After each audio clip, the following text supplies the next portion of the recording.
Hi, my name is Lisette Cortez Reyes, and this is question 2 for exam number 2. Who is Immanuel Kant?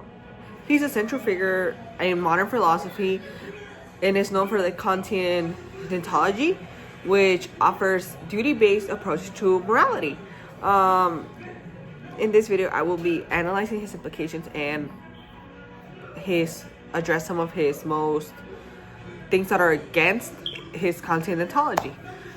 So at the heart of Kantian ethics or Kantian deontology is the concept of goodwill.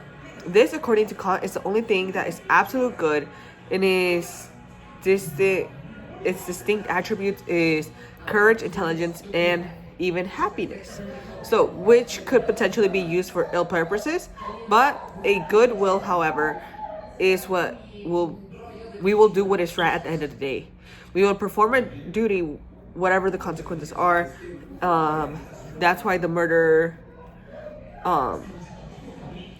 scenario is very controversial, because you would tell the killer that your friend is inside since you're doing your duty. It's not what consequences will happen after you tell him, because your duty was to be truthful at the end of the day.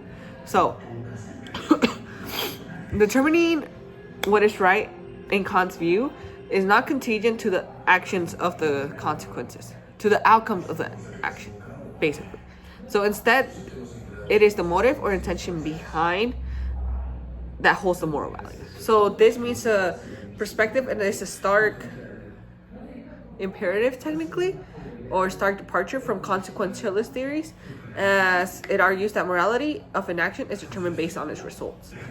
However, for Kantian ethics, the categorical imperative is that this absolute universal moral law is often formulated as act only according to that maximum, whereby you can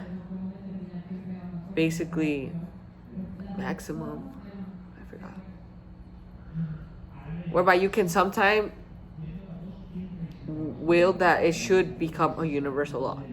This basically means that one should only act in ways that would want everybody to act as well. So if we're not doing it, why should they? Despite the clarity and rigor of Kantian's theories, which is absolute moral law, leaves no room for exceptions. In certain situations, adhering to strict laws could potentially adverse outcomes, raising many to question about the theories that of practicality, applicability, because, like I said, the murder at the door, your friend would die if you tell the person where they are, that they are inside. So it's very not clear to many, since it is duty-based, no feelings or emotions involved. So another critique of Kantian ethics revolves around its lack, like I said, of practicability, since critics argue that the theory might be philosophical sound, but might be challenging to be applied to real-life situations, as the process of the maximum or determining its maximum and then universalizing can be a little too big for the whole section of people that currently live in this earth. Nevertheless, proponents of Kantian's theories response basically rely on the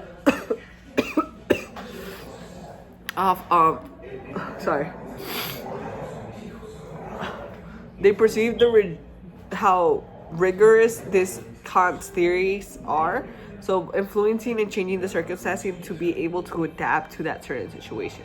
The consistency is often seen as more reliable approach of ethics compared to theories that allow for certain exceptions or depend on the unpredictability outcomes. In conclusion, I feel like Kant's ethical theory of ethics, or Kantian deontology, is emphasized on duty, intention, and